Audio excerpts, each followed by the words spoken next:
Bonjour et bienvenue dans cette vidéo. Je m'appelle Mélanie Rouen et aujourd'hui je te propose de parler dans le cadre du veuvage précoce de la douleur. J'ai déjà fait une vidéo sur la douleur dans laquelle je te partageais ce qui me permettait quelquefois de mettre cette douleur un peu en pause, un peu en stand-by. Dans cette vidéo, aujourd'hui, je voudrais te partager une façon de gérer cette douleur. Parce que oui, la douleur, elle est présente dans le veuvage précoce, elle est présente parce que, on vit un deuil et donc elle est là.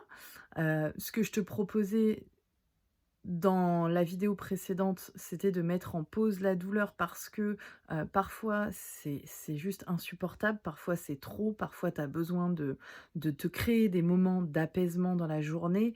La douleur peut être présente vraiment de façon tellement importante, tellement, omniprésente du matin où tu te lèves au soir où tu te couches, si tu arrives à te coucher et à t'endormir, que à certains moments tu peux ressentir, cette nécessité vitale, d'essayer de faire une pause sur cette douleur, de juste mettre une petite pause. Donc ça, c'était le sujet de la vidéo précédente, antérieure en tout cas.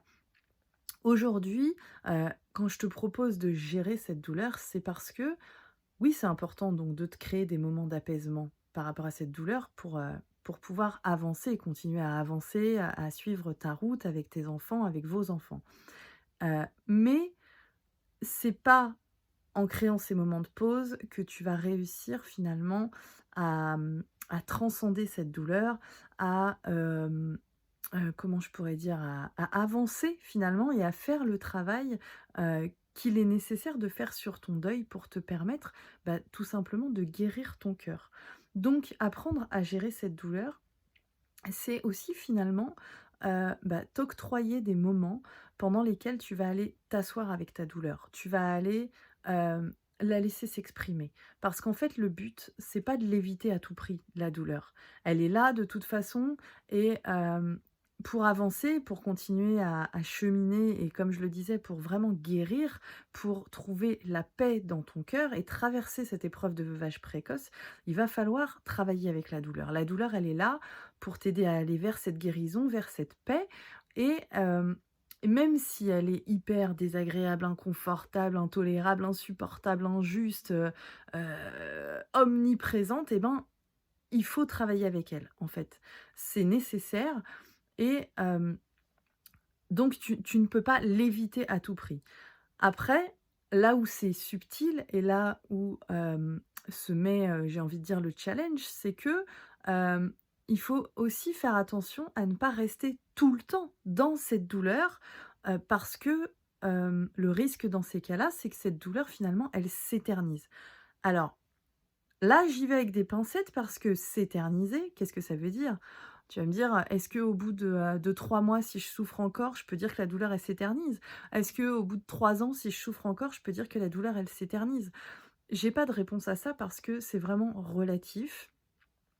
Ça dépend vraiment des personnes, ça dépend de l'attachement que tu avais avec la personne qui est décédée, ça dépend, de la relation que tu avais avec lui, ça dépend, de tes ressources intérieures, de celles que tu as déjà développées, ça dépend, de plein de choses. Donc en fait, je ne veux pas te donner de délai précis dans cette vidéo parce que, ce serait faussé par rapport à qui tu es, tu vois ce que je veux dire? Donc et il y a pas besoin, voilà, je vais insister là-dessus, il y a pas besoin de repères précis pour savoir si tu es au bon endroit ou si, la douleur finalement tu la laisses s'installer et que, c'est trop. Il est nécessaire que tu te fasses confiance et que tu apprennes à t'écouter. Ton corps, il sait exactement ce que tu as à faire pour guérir, ton corps physique et ton mental, ton cerveau, tout. Tout est fait dans la nature humaine pour que tu guérisses, d'accord? Donc fais confiance au processus, fais confiance à la machine qui est ton corps, qu'est ton corps. Tout est fait de la bonne manière. Fais-toi confiance et juste connecte-toi à ton cœur et fais-toi confiance. Voilà. Et c'est de cette façon-là, tu sauras parfaitement si la douleur, tu la laisses s'installer ou si tu la fuis. Si tu es en train de fuir cette douleur en regardant cette vidéo, tu te dis: «Moi, effectivement, peut-être que je fuis cette douleur». Si finalement tu te rends compte qu'au contraire, tu as laissé cette douleur s'installer, sois indulgente envers toi-même. Fais preuve de douceur envers toi-même, donne-toi beaucoup de douceur. Il n'y a pas de bonnes choses, de mauvaises choses, de bon élève, de mauvais élève. Il y a une femme qui regarde cette vidéo et qui a vécu une épreuve terrible dans sa vie et qui fait de son mieux pour avancer. C'est tout. Donc fais vraiment preuve d'indulgence envers toi-même. C'est OK. Il y a pas de modèle, il y a pas de référence, il y a pas de cadre précis. D'accord? Il y a juste toi, ton histoire, ton cœur, tes ressources et ce dont tu es capable chaque jour. Et c'est très bien comme ça. Donc, pour reprendre le fil de mon message, c'est important de s'asseoir avec la douleur et de la laisser finalement, de lui offrir un espace pour s'exprimer. Parce qu'il faut que cette douleur, elle sorte. Si la douleur, elle reste à l'intérieur de toi, qu'est-ce qui se passe? C'est là où ça cause beaucoup de dégâts. Donc, il est nécessaire que la douleur, elle sorte de ton corps, d'une manière ou d'une autre. Si, dans la mesure du possible, elle peut sortir de ton corps d'une façon, on va dire, qui n'est pas, de la colère, de l'énervement, de l'acharnement sur des personnes que tu aimes, sur des personnes de ton entourage, c'est mieux, on est d'accord. Encore une fois, chacun fait de son mieux là où il en est. Donc, les moyens que je te propose, par exemple, pour offrir à ta douleur le moyen de s'exprimer, ça peut être l'écriture. L'écriture, c'est un très bon moyen pour évacuer. Par exemple, voilà, c'est OK, tu te sens hyper triste à un moment donné, tu te sens prête à laisser cette tristesse émerger de toi. Tu pleures, tu as besoin de pleurer pendant 5 minutes, 10 minutes, un quart d'heure, 20 minutes. Tu pleures, tu pleures, tu pleures.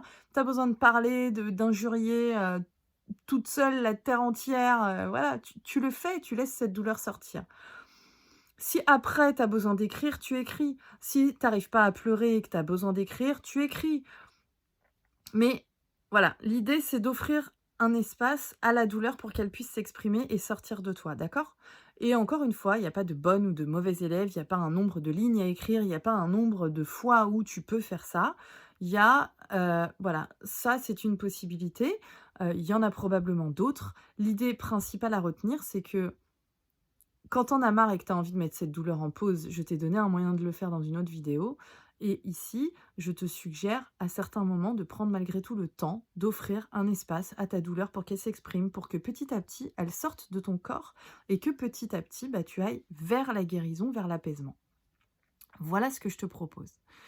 Si, cette vidéo peut parler à des personnes autour de toi, n'hésite pas à la partager. J'espère qu'elle aura été utile pour toi. N'hésite pas à me laisser des commentaires, sous cette vidéo si tu as envie d'échanger, à ce sujet-là ou même avec d'autres personnes.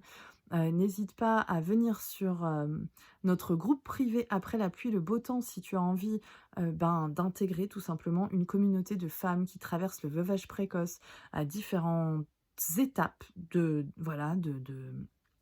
leur veuvage. Je te mets tous les liens sous la vidéo. N'hésite pas à liker cette vidéo pour, qu'elle soit diffusée à un maximum de personnes et puis, tu peux t'abonner, écoute, à la chaîne si ça te dit pour avoir, les infos des vidéos qui sortent. En attendant, prends bien soin de toi et puis je te retrouve prochainement pour une nouvelle vidéo. Bye!